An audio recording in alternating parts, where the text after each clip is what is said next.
అదే RTV app వార్తల్ని క్షణాల్లో చదివే అవకాశం ఉంటుంది. ఒక న్యూస్ పేపర్, ఒక టెలివిజన్ ఛానల్ మీ చేతుల్లో ఎప్పుడూ ఉంటాయి. ఈ రాష్ట్రాన్ని అతాకుతలం చేసినటువంటి రెండు సంఘటనల గురించి ఖండించడానికి ఈ ప్రెస్ మీట్ ని పెట్టడం జరిగింది. ఫస్ట్ది విశాఖపట్నంలో దొరికినటువంటి డ్రగ్స్ నిల్వలు. ఇవాళ మన రాష్ట్రంలో అవనివ్వండి, రాష్ట్రంలో అనేక మంది అవనివ్వండి, డ్రగ్స్ బారిన పడి మత్తులో తూగి వారి ఆరోగ్యాల్ని చెడగొట్టుకుంటున్నారు. ఇవాళ దురదృష్టం ఏమిటంటే డ్రగ్స్ వాడకం ఈ 5 సంవత్సరాల్లో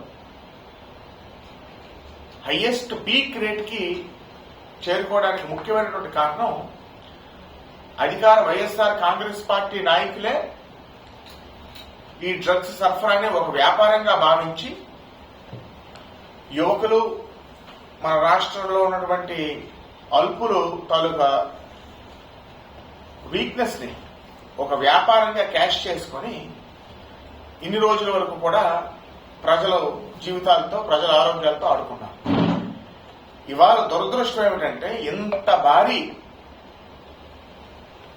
నిల్వ, బహుశా హైయెస్ట్ క్యాష్ ఏమో, మన దేశంలోనే హైయెస్ట్ క్యాష్ లాగా నేను భావిస్తున్నాను. అది కాకుండా దొంగ అన్నట్టు తిరిగి తెలుగుదేశం పార్టీ మీద ఎదురుదాడి చేసే పరిస్థితి.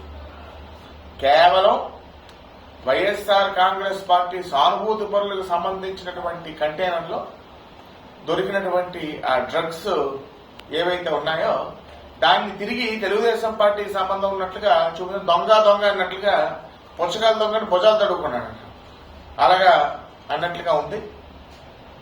ఇదే కాదు, ఎంత హాస్యాస్పదం అంటే బ్రెజిల్ అధ్యక్షుడు ఎన్నికైతే వైఎస్ఆర్ కాంగ్రెస్ పార్టీ అగ్రనాయకులు ట్వీట్ పెడతారు బ్రెజిల్ అధ్యక్షుడిని కంగ్రాచులేట్ చేస్తూ. ఏంటంటే ఇదంతా ఒక పూర్తి కింగ్ పిన్ లాగా ఉంది, పూర్తి ఇంటర్ కనెక్టెడ్ లాగా ఉంది. ఇవాళ డ్రగ్స్ బారిన పడి మన యువకులు, మన రాష్ట్రంలో అనేక మంది ఆరోగ్యాలు పాటు చేసుకున్న కొన్ని కుటుంబాలు సర్వనాశనం అవుతున్నాయి. దీనికి పూర్తి ప్రోత్సాహం వైఎస్ఆర్ కాంగ్రెస్ పార్టీ అధికార పార్టీ నాయకులు ఇచ్చారు. కాబట్టి దీనిని తీవ్రంగా ఖండిస్తున్నాను. ఈ డ్రగ్స్ సరఫరా వెనకాల ఉన్న ప్రతి ఒక్కరిని కూడా ఇమీడియట్ గా ఒక ఉక్కుపాదంతోనే అణిచేయవలసిన అవసరం ఉందని నేను ఈ పత్రికా సమావేశం ద్వారా మీకు అందరికి కూడా తెలియజేసుకుంటాను.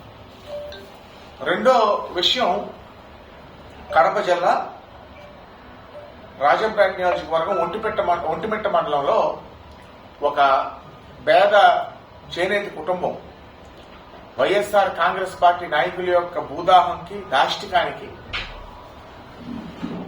ఒక పేద కుటుంబం ఆత్మహత్య చేసుకోవడం జరిగింది.